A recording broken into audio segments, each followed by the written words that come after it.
Bem, pessoal, vamos continuar então nessa matéria.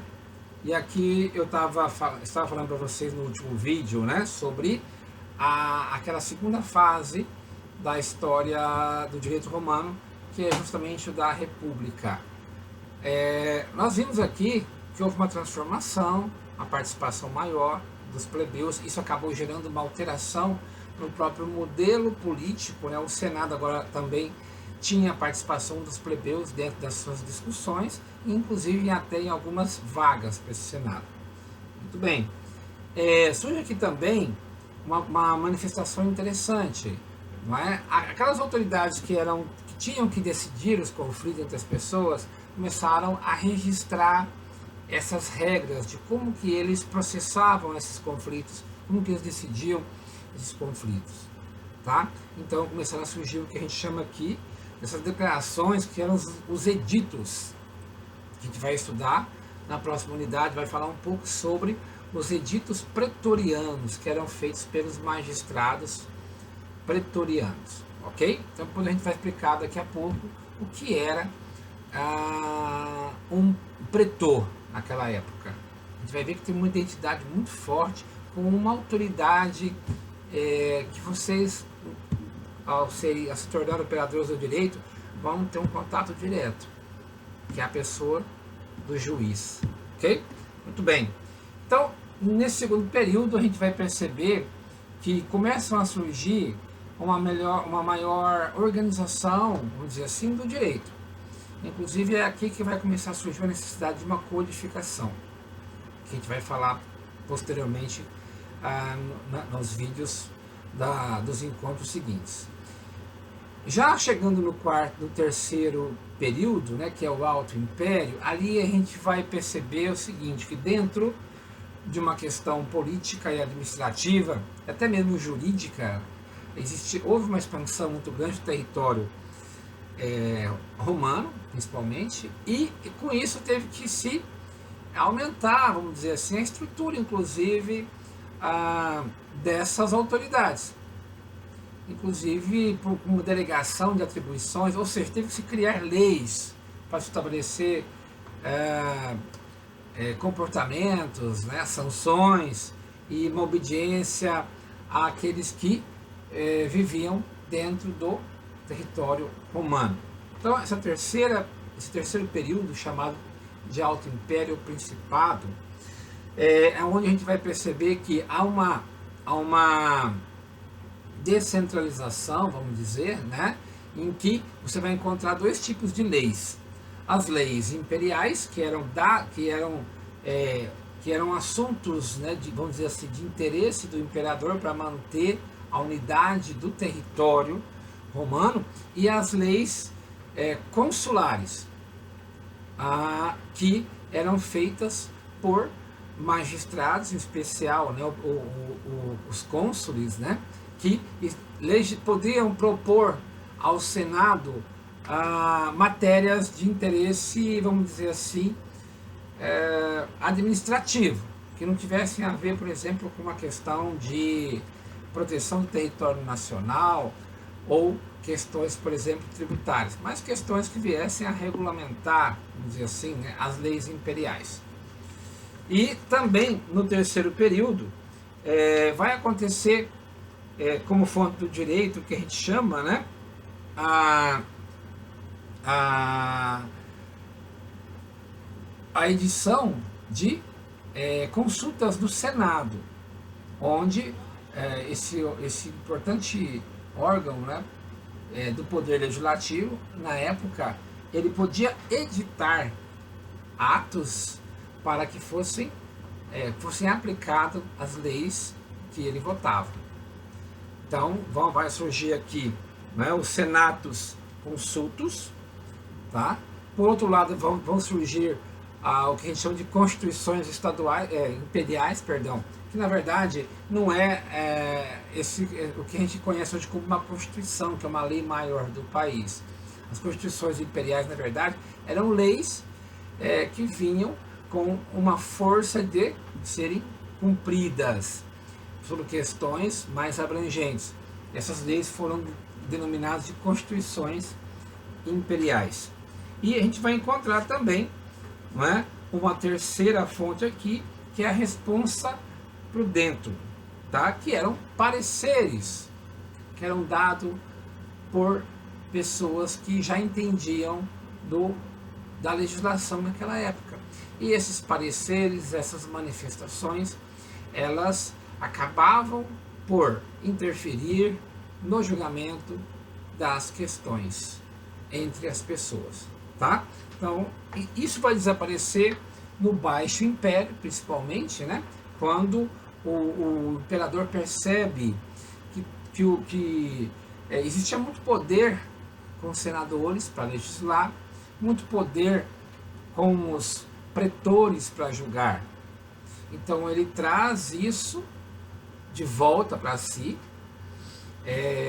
através da edição de um edito perpétuo, onde ele vai, de uma certa forma, consolidar toda a legislação produzida pelo Senado, em vigor naquela época, assim como as decisões dadas pelos pretores nas diversas regiões do Estado romano, e vai condensar isso dentro de um mesmo documento, que ficou conhecido como Edito Perpétuo. Foi o primeiro código, e a gente vai ver isso aí depois nas aulas posteriores.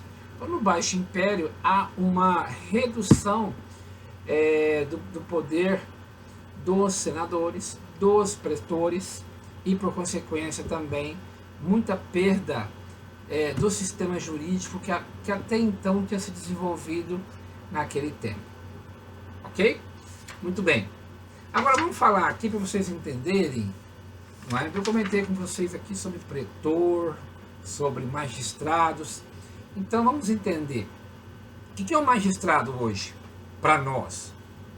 O magistrado é o juiz de direito, é aquela autoridade que ela é investida de um poder estatal, ele age em nome do Estado, ele integra o poder judiciário, ele representa o poder judiciário para dirimir os conflitos entre as pessoas. Podem ser duas pessoas físicas, né? Pode ser uma empresa e um empregado, pode ser duas empresas, pode ser uma empresa contra o Estado, né? Um cidadão contra o Estado ou vice-versa, tá?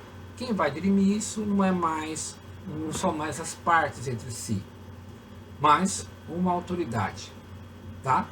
Então, hoje a gente tem um magistrado concentrado nessa autoridade. Mas foi sempre assim? Não. De acordo com o que se encontra aqui transmitido para vocês no material, magistrado significava uma categoria de autoridades dentro da sociedade política e também que vão ter uma importância e relevância jurídica. Então, quem eram os magistrados? Eram as mais altas autoridades dentro de Roma Antiga.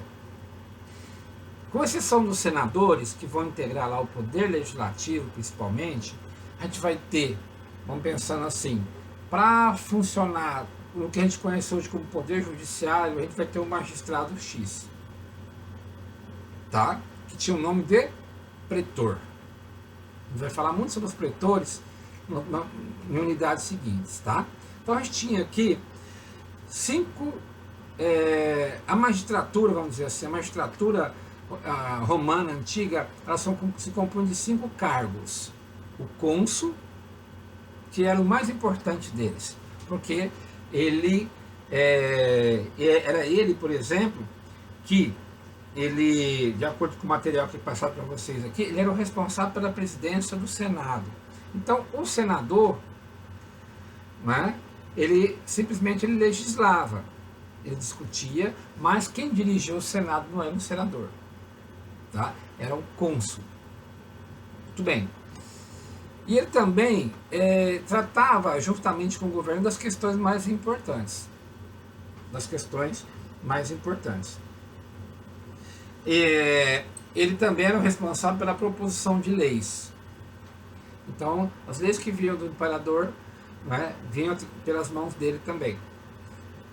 É ele que fazia também, de uma certa forma, intermediação, vamos dizer assim, né, entre o legislativo, que era representado pelo Senado, e no caso pelo imperador. Então a gente vai ter aqui o cônsul como o mais alto cargo da magistratura romana antiga. A gente tem aqui também a figura do censor. O que a gente pensa em censor? Censor é aquele que vai fazer censura, não é? Ele vai limitar a manifestação das pessoas de uma certa forma, né? Submeter isso a um crivo prévio para depois isso poder ser publicado e assim por diante. Então, o censor ele cuidava da censura e também cuidava de fazer o censo demográfico em todo o território romano antigo. Nós temos aqui também os edis. O magistrado edil ele era encarregado do abastecimento, da segurança e também da conservação das cidades. Ou seja, ele era um dos responsáveis, vamos dizer assim, pela conservação da cidade. Então toda cidade ela tinha um edil. E esse edil, ele era na verdade, inicialmente, né, ele era escolhido pelo imperador e depois ele passou a ser eleito, tá? Passou a ser eleito pelas pessoas daquela cidade. Se a gente for pegar, por exemplo, o que corresponde um edil hoje, não é? Estaria muito ligado ali a quem auxilia na condução dos negócios de uma cidade, na administração de uma cidade, tá? Ficando ali entre o prefeito, né, e o vereador que faz as leis daquela cidade. O edil cuidava de tudo isso, né, dessa conservação e também de toda essa organização jurídica dentro das cidades, tá? Os questores já eram os que gostavam de cuidar do dinheiro, das finanças, tá? Então eram eles que eram responsáveis, por exemplo, não é? Pelo tesouro público. Ficava a cargo deles a arrecadação de tributos, tá? Que eram exigidos pelo imperador, dos cidadãos romanos, tá? E também ele poderia atuar sempre no intuito de preservar essas finanças públicas. Temos aqui também a figura do ditador. Então quem era um magistrado ditador? Parece algo arbitrário, né? Mas o ditador era um magistrado, na verdade, que poderia governar o Estado romano numa situação de crise, de grave crise, tá? Muito bem. Então sobrou para nós aqui falar sobre os pretores. Mas antes, sobre os pretores, a gente vai estudar mais especificamente os pretores, tá? Ainda nessa unidade aqui, nos capítulos, né, ou seções 2.3 e 2.4, a gente vai estudar bem a atuação dos pretores, ok? Mas aqui, para vocês não ficarem sem um conceito, né, os pretores eram os magistrados encarregados de aplicar o direito e a justiça. Eles não só aplicavam o que está descrito na lei, mas também podiam julgar as questões de acordo com o senso de justiça, seguindo princípios estabelecidos em lei. Então, o que fica para nós, né, é que a magistratura romana ela era bem mais ampla do que a gente conhece hoje. Os magistrados, todos eles aqui, tinham um mandato, eles eram eleitos por um ano, tá? E durante esse um ano, eles podiam editar atos, né, dentro da área que eles atuavam. E esses atos valiam, todos tinham que obedecer. Inicialmente, os magistrados eles eram nomeados pelo imperador, isso vai acontecer principalmente na primeira fase, né, que é a realeza, e depois do fortalecimento dos plebeus que conseguiram avançar o seu poder político, eles acabaram influenciando também em todo o sistema de, de atendimento das suas necessidades, ou seja, houve muita alteração das leis, né, que existiam naquela época, e eles acabaram também vindo a ocupar cargos importantes dentro da magistratura. Então nós iremos encontrar também, com exceção dos cônsules, né, que sempre eram um cargo privativo dos patrícios, e assim continuou até o final do Império Romano. Os demais cargos da magistratura romana antiga passaram também a ser divididos entre patrícios e plebeus, que, conforme a informação que a gente tem aqui no material de vocês, essas duas classes sociais elas acabaram se fundindo mais durante a República, né? E se consolidou no Alto Império, ok? Então, hoje está encerrado essa videoaula. Eu peço que vocês façam uma leitura do material, está muito bem elaborado esse material, tá, gente? Contempla todo o conhecimento básico e necessário que vocês têm que ter sobre direito romano, principalmente.